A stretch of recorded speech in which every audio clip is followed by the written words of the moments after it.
Bueno, ahora vamos a describir en VHDL algunos elementos básicos de los sistemas secuenciales y vamos a empezar por un latch. Un latch de alguna manera lo vimos recién, pero vamos a verlo todo en su conjunto para que les quede más completo. Primeras dos líneas son las que decimos siempre, el library IEEE y el package 1164. ¿Para qué es eso? En este caso, para poder utilizar el tipo Standard Logic. Entity, creo que son D y C son entradas Standard Logic, que están declaradas ahí, y Q es la salida Standard Logic también.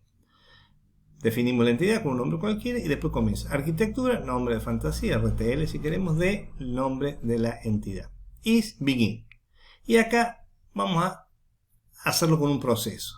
Fíjense, acá a la izquierda tiene una etiqueta. Una etiqueta es un nombre que le damos si queremos, es optativa, eso no es obligatorio.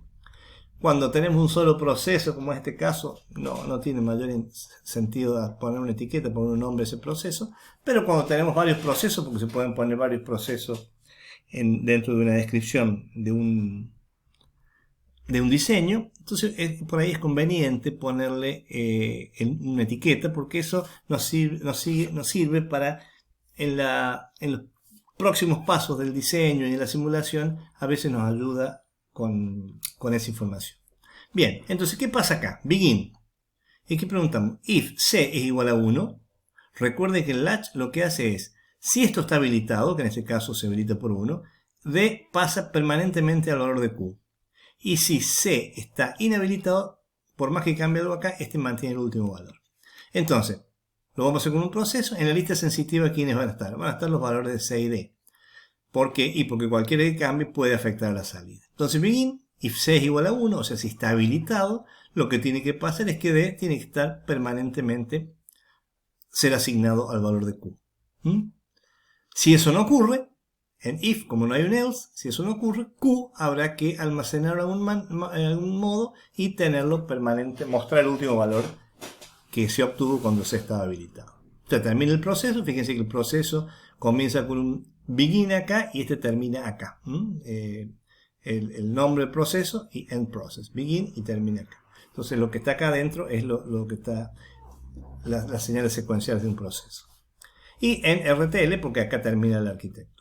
Bien, veamos otro ejemplo muy similar al anterior, pero ahora es un latch, pero tiene dos señales de habilitación que se deben simultáneamente cumplir. Es decir, EN0 tiene que ser igual a 0 y EN1 debe ser igual a 1 para que esta información pase a la salida. Si alguna de estas condiciones no se cumple, entonces el valor de Q se mantendrá con el que tuvo la última vez que estuvieron habilitadas. ¿Cómo describimos esto? Acá la entidad es exactamente igual, nada más que en vez de C hay un N0 y un N1, ¿no es cierto? Como entrada, aparte de D. Y está Q y Q como salida también Standard Logic. Fíjense acá, vamos a hacer lo siguiente. Acá tenemos un dibujo, un esquema, ¿no es cierto?, de cómo se comportarían estas dos entradas. Estas dos entradas se pueden asimilar como el resultante de una compuerta AND donde entra enable 1 en forma directa, enable 0 a través de un inversor y que generan un valor de habilitación. Quiere decir que para que esto sea 1, esto tiene que ser 1 y esto tiene que ser 0, para que haya dos 1 acá y haya un 1 acá. Entonces, yo quiero mostrar acá una forma de describir señales internas de nuestro diseño. Acá tenemos como señales externas, hemos dicho Q, D, N0 y N1, ¿cierto? Pero acá nosotros queremos generar esta señal interna. Para generar una señal interna, lo primero que hay que hacer en la arquitectura es declarar, decir signal, con la palabra clave, esta es clave del lenguaje, el nombre de la señal que queremos generar y decir de qué tipo es. Una vez que está declarada y si se dice qué tipo es, entonces recién la podemos usar. Entonces, entre arquitecture y begin, en la zona declarativa que se llama la arquitectura, declaramos todas las señales internas que nosotros queramos usar. A cada una hay que decir el tipo de señal de que estamos trabajando.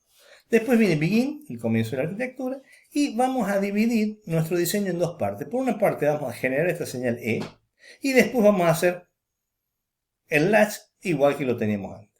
Ahora, ¿qué es igual a esa señal E? Esa E se puede, fíjese, no la pongo dentro de un proceso, sino la pongo fuera del proceso, como hemos hecho en los capítulos anteriores, y decimos, enable, el E va a resultar de la función AND entre not EN0 y la señal EN1. Entonces, acá lo que tenemos en E es la misma información que tenemos en este esquema, en este punto a la entrada del latch. Después, ¿no es cierto?, podemos repetir exactamente lo mismo que vimos en el primer ejemplo y decimos if E es igual a 1, D pasa a Q y en otro caso se queda retenido. Fíjense una cosa interesante, en el proceso se pone la lista sensitiva a D porque puede pasar y se pone A y no se pone enable 0 y enable 1 porque ya esta señal es la que nos interesa trabajar dentro del proceso. Entonces esta señal es la que va a ir a la lista sensitiva porque un cambio en esta o en esta puede alterar el valor de la salida. Bien, con esto vamos entonces a ver la descripción de un flip-flop. La descripción de un flip-flop, recuerden que lo que era la descripción de un flip-flop. Era un dispositivo que esta información pasa acá, pero en el instante preciso en que se produce una transición de la señal de habilitación, del clock. Como esto no tiene ningún ciclo, sino esto en forma directa, quiere decir que en el flanco ascendente, cuando esta señal cambie de nivel 0 a 1, en ese instante esa información pasa ahí. En cualquier otro momento, Q tiene que mantener su valor. Bueno, acá no tiene ninguna cosa rara. Tenemos que D y Q son entradas Standard Logic. Perdón, D y Clock son entradas Standard Logic. CLK, en realidad digo Clock es CLK, ¿no es cierto? Son entradas Standard Logic y una salida Q Standard Logic que está indicado acá. Arquitecto, flip-flop D le ponemos lo que fuere, begin. Ponemos una etiqueta, podemos prescindir, y aquí es sensible, ya que es una cosa interesante que después vamos a ver. ¿Por qué no ponemos D? Después les cuento. Pero fíjense, es sensible al clock, a CLK. ¿Por qué? Es begin. Y acá viene una expresión que merece una explicación un poco más detallada. Dice, si se verifica que se produce un evento en el clock, un evento es un cambio, y clock es igual a 1, es decir, que va a 1, then pasa algo. Esta condición de acá es la condición que VHDL indica que es un flanco ascendente. Se verifica simultáneamente que hay un evento y que clock asumió el valor 1. Eso le dice es lo que dice que hay un evento, un flanco ascendente en el clock. ¿Qué se puede reemplazar por esta expresión? Rating Edge of the Clock. A partir del 2000, una versión del 2000. Las primeras originales no lo aceptaban. Después la que tienen ustedes en su máquina seguro que sí. Entonces, en vez de poner esto, pueden poner Rating Edge of the Clock. O sea, flanco creciente. Si eso se verifica, o sea, si se produce un flanco en el clock, entonces Q asume el valor de D. Mientras no aparezca un flanco, acá cuidado que cuando aparece una señal como esta, como un flanco, nunca hay que poner el else, si no les va a dar un error de sintaxis. No tiene sentido que solamente cuando haya un flanco asignemos algo y el resto del tiempo asignemos otra cosa. Ya sabemos que en el resto del tiempo tiene que mantener el mismo valor que se fije en el momento de la transición del reloj. Entonces, eso, si ustedes acá llegan a poner D, no va a estar mal en la lista sensitiva, pero no hace falta. Abajo de un flanco del clock, todas las señales que están a la derecha de las asignaciones no hacen falta. Si hubiera alguna asignación acá, sí hay que ponerla, pero abajo de un clock, todas las que están a la derecha pueden no ubicarse en la lista sensitiva y no les va a dar ninguna advertencia, ningún error. Bien, entonces esta precaución. Esto es una expresión de un flanco y el flanco, cuando se detecta un flanco, nunca va con else, porque si no, genera un error. Bien, el concepto de registros. El concepto de registros es lo hemos visto, el registro es lo que llamaríamos un bus, pero un registro en general es una colección de dos o más flip-flop D, pueden ser también latch, ¿no es cierto?, que tienen un reloj común o eventualmente tienen una señal de habilitación común. Y los registros, ¿no es cierto?, generalmente son utilizados para almacenar una cierta cantidad de bits y que se suelen usar en los bases de datos o de las direcciones de los microprocesadores. Eso es una tarea que van a ver el semestre que viene. Bien,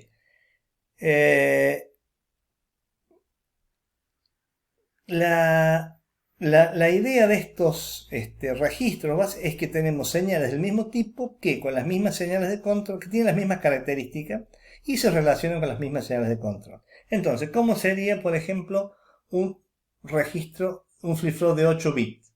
Exactamente igual que uno de un bit, nada más que en vez de trabajar con un Standard Logic, trabajamos con un Standard Logic Vector. Entonces, hacemos estas 8 señales que están acá, simultáneamente se habilitan y pasan a las 8 salidas. Entonces, ¿cuál será la descripción? Muy similar a la anterior, salvo que donde haya D, en vez de Standard Logic va a ser Standard Logic Vector, lo mismo que Q. Tomo esta zona de entrada. Fíjense, no puedo poner clock y D en la misma línea, porque este es un Standard Logic y este es un Standard Logic Vector.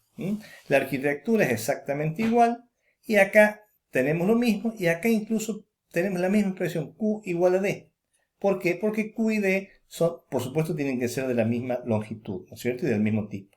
Si son de la misma longitud, del mismo tipo, la herramienta los reconoce como tienen la longitud que está declarada y esa información pasa de D hacia Q. Lo que vamos a ver ahora es lo que serían las entradas asincrónicas. ¿Qué es lo que sería esto? Esto sería un flip-flop tipo D, en este caso de un bit, ¿no es cierto? Pero con una señal de reset. ¿Qué dijimos de las señales de reset? Las señales de reset tenían prioridad sobre esto. Entonces, lo primero que hay que preguntar es por el reset y después ir a preguntar si hay un clock. Veamos cómo se describe esto. Eso se llama reset asincrónico, porque el reset sincrónico lo vamos a ver más adelante. Bueno, vamos a hacer simplemente el proceso que lo describe, ¿no es cierto? Lo demás es todo igual y decimos, primero, preguntamos si reset es igual a 1. Si reset es igual a 1, no hay nada que discutir, lo que se quiere hacer es poner en 0 la salida. Si reset es igual, then Q es igual a 0, esta condición no se chequea, no se pregunta porque se cumplió la primera condición y se va al final del if, ¿está bien? Y al final del archivo. Si esta condición no se cumple, o sea, si reset no está activo, entonces sí ponemos el SIF. O sea, si esto no se cumple, preguntamos por la segunda condición. Si la segunda condición dice que hay un flanco reloj, en ese caso esta información va a pasar al valor de Q. Entonces, en el if, la primera condición es la que tiene prioridad contra las que van ubicándose de manera sucesiva. Entonces el reset, en este caso, tiene prioridad y después recién se pregunta si hay un flanco de clock. La misma situación se puede dar para un... Fíjense una cosa acá, perdón, me olvidé. El reset está en la lista sensitiva, ¿por qué? Pero D no. D está abajo de la señal de clock, pero reset está arriba de la línea de clock. Entonces, en este if, el reset debe ir en la lista sensitiva. Esto sería lo mismo, pero en vez de colocar un 0, colocamos un 1, ¿no es cierto? Set, preguntamos, también tiene prioridad, es asincrónico, es exactamente igual, lo único que cambiamos es el nombre, por supuesto, reset por set, y también lo ponemos en sensitiva, y en vez de poner un 0 en Q, va a poner un 1. El resto es exactamente igual. Incluso hay otros dispositivos que venían con set y reset. Set y reset, entonces tenemos que, ahora sí habíamos dicho que podemos poner 1 o podemos poner 0 en forma sincrónica. Y acá sí es importante ver la descripción. Fíjense en este caso. If reset es igual a 1, preguntamos por esta entrada. Si esta entrada es 1, o sea, si está activada, Q es igual a 0 y se va del proceso. Es decir, que no habría problema que haya un 1 acá y un 1 acá, que se estén activando a la vez. Porque nosotros ya decidimos a quién le vamos a dar prioridad. Si hubiéramos cambiado el set arriba y el reset abajo, hubiera tenido prioridad el set en lugar del reset. Entonces, esta es una manera de fijar las prioridades a cualquiera de este tipo de entradas asincrónicas. En este caso, pues, si reset es igual a 1, then Q es igual a 0. Si eso no ocurre, recién voy y pregunto por la entrada set. Si set es igual a 1, pongo la salida en 1. Y si no se cumple ninguna de estas dos, recién voy y pregunto por el valor del clock. Bien. Y finalmente, esto sería lo que nos queda para, si esto lo extendemos a 8 bits.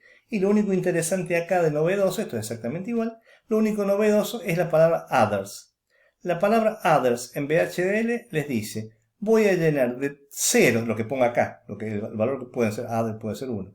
Voy a llenar de ceros todo la longitud de este